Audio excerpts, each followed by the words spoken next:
여러분 안녕하십니까? 헬로티비 뉴스입니다.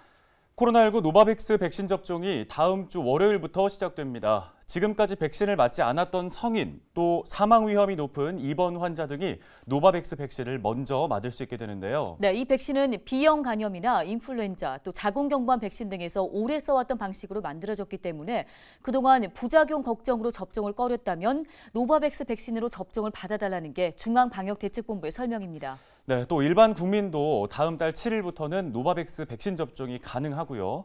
그 전에도 자녀 백신 예약이 된다면 당일 접종도 받을 수 있습니다. 오늘 헬로티비 뉴스 시작하겠습니다.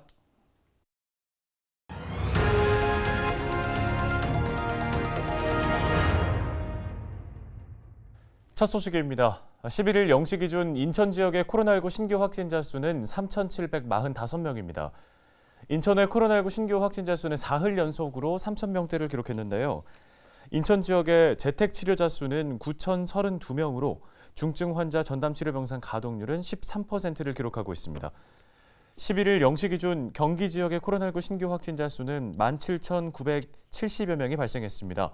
하루 만에 신규 확진 역대 최다 기록을 경신했습니다. 재택치료자는 39,860여 명이며 중증 환자 치료병상 가동률은 22.9%입니다. 정부가 오는 13일부터 자가검사 키트 판매를 온라인에서는 금지하고 약국과 편의점에서만 허용하기로 했습니다.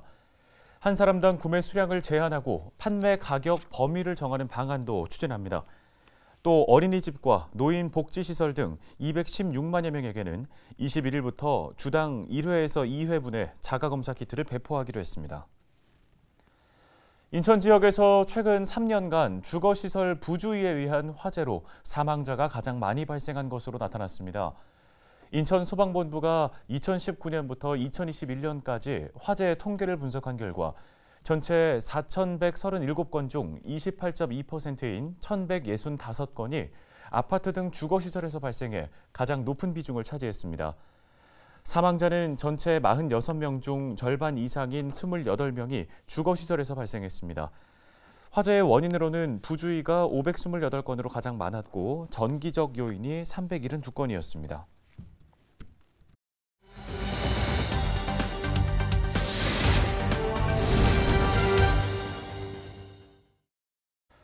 부평 문화로 상권이 주차 문제에 봉착했습니다. 주차장법 개정과 굴포천 상류 구간 복원으로 해당 상권 주변의 주차장이 상당수 사라지게 된 건데요. 네, 상인들은 손님들이 주차 문제로 등을 돌리진 않을까 걱정하고 있습니다. 부평구는 대체 주차장 조성 등 대안을 검토 중에 있는데요. 상인들의 반발은 갈수록 거세지고 있습니다. 민원25 이재필 기자가 취재했습니다. 부평 문화로입니다. 부평구를 성토하는 현수막이 거리 곳곳에 달려 있습니다. 과거 이곳 도로에는 노상 주차장이 자리했지만 지난해 주차장법이 개정되면서 전부 폐지됐습니다. 개정된 주차장법은 어린이 보호구역 내에 노상 주차장을 운영할 수 없도록 규정하고 있는데 해당 지역 인근에 초등학교가 자리하고 있기 때문입니다. 주차장 폐쇄로 타격을 입은 건 지역 상인들입니다.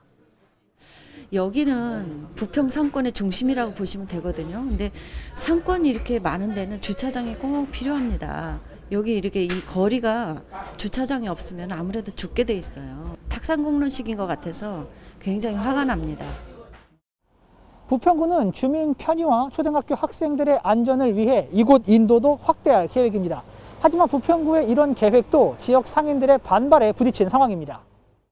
지금은 왕복 6차선 도로로 차량을 주정차해도 소통에 문제가 없지만 인도를 확충해 왕복 4차선 도로가 돼버리면 주정차는 물론 차량 통행에도 어려움이 생긴다는 겁니다.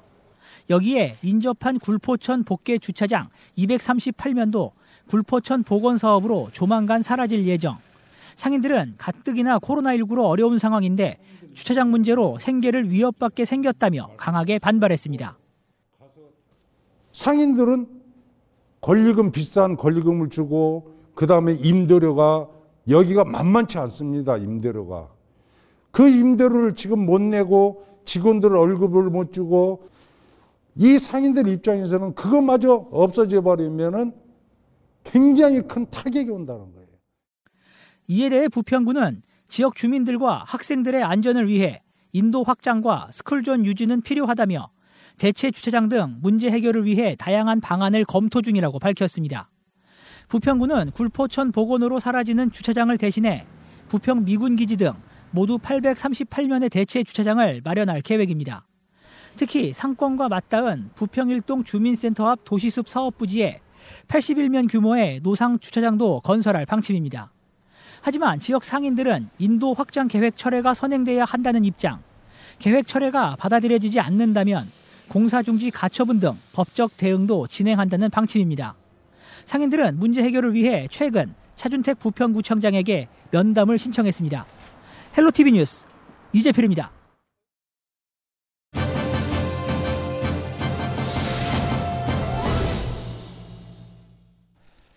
계양구가 제2인천의료원 유치전에 뛰어들었습니다. 이에 발맞춰서 계양구 의회는 최근 제2인천의료원 계양구 유치 촉구 결의안도 채택했는데요. 네, 해당 결의안을 대표 발의한 신정숙 계양구 의원을 연결해 보겠습니다. 의원님 안녕하십니까? 네, 안녕하십니까. 계양구의 운영위원회 위원장 신정숙 의원입니다. 반갑습니다. 예. 자, 먼저 제2인천의료원 유치 촉구 결의안을 발의하게 된 배경이 있을까요? 네. 금세기 들어 최장기간 지속되고 있는 코로나19 사태로 인하여 병상 부족, 사망자 증가 등 의료 대난을 겪으면서 국민들의 건강이 위협받고 있는 상황에서 포스트 코로나 시대의 신종 감염병 예방과 국민의 생명 보호를 위하여 개발과 발전 잠재력이 풍부한 계양 지역에 인천 제2의료원을 유치하여 줄 것을 인천시에 강력히 촉구하고자 하는 것입니다. 네, 결의안에 담겨 있는 주요 내용들도 설명을 해주시죠. 계양 지역은 재정 자립도 한 15.6%로 열악하고 또 사회복지 예산 지출 참고로 59.4%로 높은 반면 구 면적의 54%가 개발 제한 구역으로 묶여 있어 지역 개발에 어려움이 있어 왔으나 최근 서운 일반 산업단지 조성과 향후 조성되는 계양 산업단지와 계양 테크노밸리 조성 등을 통해 직주 근접형 자족도시로 거듭나고 있습니다. 현재의 인천의료원은 원거리에 위치하고 있어 취약 의료계층이 많은 계양의 주민들이 공공의료 혜택을 받기에는 접근성이 좀 용이하지 않고 또한 열악한 계양의 의료 환경으로는 포스트 코로나 시대에 국민의 생명보호와 신종 감염병 대응을 위해서는 턱없이 부족한 상황입니다. 계양의 제2의료원 설립 후보지는 접근성이 용이하고 향후 대규모 인구 유입이 예상되는 최적지로 발전 잠재력이 풍부한 계양 지역의 제2의료원을 유치해 줄 것을 강력히 촉구하는 바입니다. 네, 계양구에서는 지난해 12월에 제2인천의료원 설립 희망지를 인천시에 제출한 걸로 알고 있는데요. 현재 어떻게 진행되고 있습니까? 제2인천의료원 설립 후보지 추천 의견서를 제출한 구는 계양구와 중구, 연수구 3개구가 신청한 것으로 알고 있습니다. 인천시에서는 금년 5월까지 설립 후보지에 대한 입지 분석과 검토 등을 거쳐 7월 중에 설립 후보지를 최종 선정하는 것으로 알고 있습니다. 네, 알겠습니다. 오늘 말씀은 여기까지 듣겠습니다. 지금까지 신정숙 계양구 의원이었습니다. 다음은 한 주간 어떤 뉴스들이 지역민들의 관심을 불러 모았는지 살펴보는 한 주간 주요 뉴스 코너입니다. 자, 먼저 부천 대장신도시에 SK그룹의 친환경 연구단지가 들어설 가능성이 커졌다는 소식을 지난달 전해드린 바 있는데요. 지역의 입장에서는 상당히 반가운 소식입니다. 네, 사실상 부천 대장신도시에 처음으로 입주할 가능성이 커진 대기업 연구단지. 앞으로 어떤 과제들이 남아있는지 짚어봤습니다. 이정화 기자입니다. 지난달 25일 부천시와 SK그룹이 양해각서 MOU를 체결했습니다. 부천 대장신도시에 신설될 예정인 SK그룹 친환경 연구단지 그린테크노 캠퍼스. 대기업이 부천을 택한 이유는 무엇일까? 미래의 재산 가치 효과를 분명히 살폈을 테고, 그러니까 산업단지를 찾아가야 됐을 테고, 두 번째는 결국은 교통망을 무시할 수가 없거든요. 사업비만 1조 원, 근무하게 될 연구 인력은 3,000명 이상으로 예상됩니다.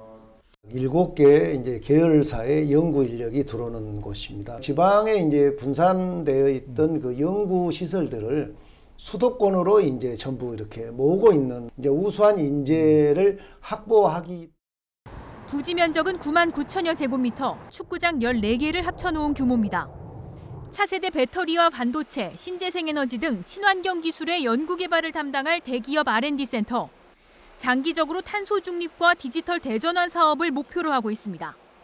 다만 생산시설이 아닌 연구단지라는 점에서 직접 고용이나 경제적 효과가 기대에 미치지 못할 수도 있다는 지적이 있습니다. 부천시에 얼마나 긍정적인 효과를 가져올지가 관건입니다. 한 1조 원 정도를 투자하기 때문에 투자와 관련되고 거기에서 근무하는 이제 근무 인력에 대한 그런 이제 어떤 지방세 부분은 이제 부천시의 세수에 도움이 될 겁니다. 그 연구 시설이 들어옴으로써 그 연구소만 덜렁 들어온 건 아니잖아요.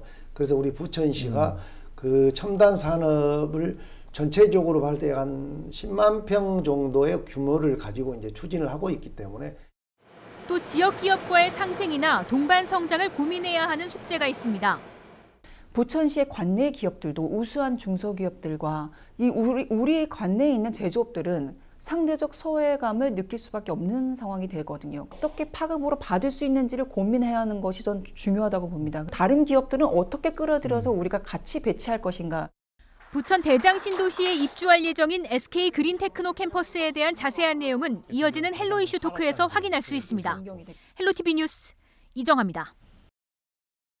불과 2, 3년 전만 하더라도 인천은 미분양 아파트가 3,000건을 넘을 정도로 분양 상황이 좋지 않았는데요. 네, 그러다가 전국적인 부동산 상승세 속에 인천의 미분양 물량도 빠르게 사라졌습니다. 최근에 부동산 시장이 얼어붙으면서 이 미분양 아파트가 다시 늘고 있는데요. 김진재 기자가 현장 취재했습니다. 지난달 입주자 모집 공고를 내고 2,597가구를 모집한 인천의 한 민간 임대 아파트. 청약 결과 평균 경쟁률은 2대1을 기록했지만 전용 59제곱미터에서 326가구가 미분양됐습니다. 지난해 11월 송도의 한 민간 아파트 분양에서는 당첨자들이 대거 계약을 포기하면서 전체 공급 물량의 35%가 미계약분으로 남기도 했습니다. 한때 수천 건에 달하던 인천의 미분양 아파트는 지난 2년간 부동산 상승세 속에 빠르게 소진됐는데 최근 다시 증가하고 있습니다. 지난해 4월 123건에 불과했던 미분양 아파트는 점차 늘어나 지난해 11월에는 423건을 기록했습니다. 매매가에서도 변화가 감지됩니다. 인천 아파트 매매가는 지난 한 해 동안 35%가량 오르며 전국에서 가장 높은 상승률을 기록했습니다. 하지만 집값 상승폭은 점차 줄어들었고 지난달 말 하락세로 전환했습니다. 인천 아파트값 상승세가 꺾인 건 약 2년 5개월 만입니다. 급등한 아파트 가격으로 인해 집값 고점 인식이 커진 데다 대출 강화 기조가 이어지면서 시장이 관망세로 돌아선 겁니다. 인천 아파트 매매 수급 지수 역시 지난해 12월 1년 2개월 만에 100 이하로 내려갔는데 이는 집을 살 사람보다 팔 사람이 많다는 걸 의미합니다. 이런 분위기는 한동안 이어질 것으로 보입니다. 부동산 규제에 더해 대출 금리가 꾸준히 오르고 있는 데다 인천의 아파트 공급도 늘어날 예정이기 때문입니다. 올해 인천 지역의 분양 예정인 아파트는 정부의 사전 청약 물량을 제외하더라도 약 3만 5천 가구에 달합니다. 특히 올해와 내년 인천에는 적정 수요의 2배를 넘는 입주 물량이 예정돼 있습니다. 다만 전문가는 수도권 전체로 보면 공급량이 많은 건 아니기 때문에 수도권 수요가 인천으로 몰릴 것을 고려하면 과거와 같은 미분양 대란은 없을 것으로 보고 있습니다. 미분양 물량이 아주 많이 쌓일 것 같다라는 생각은 안 드는 게 주변에 봤을 때 아직까지 주변보다는 뭐 분양가라든지 이런 부분에 메리트가 있기 때문에 또다시 서울이나 인근에서 오는 이주 수요가 발생할 거다라고 좀 판단이 되고요. 좋은 입지라든지 교통, 인프라 이런 것들이 점점 중요해지기 때문에 덮어놓고 분양이 잘 되기는 어렵다라고 좀 판단이 됩니다. 내 집 마련을 준비하는 수요자 입장에서는 일단 청약을 넣고 보자식의 접근보다는 입지와 자금 계획을 고려해 신중히 판단할 필요가 있어 보입니다. 헬로티비 뉴스 김진재입니다.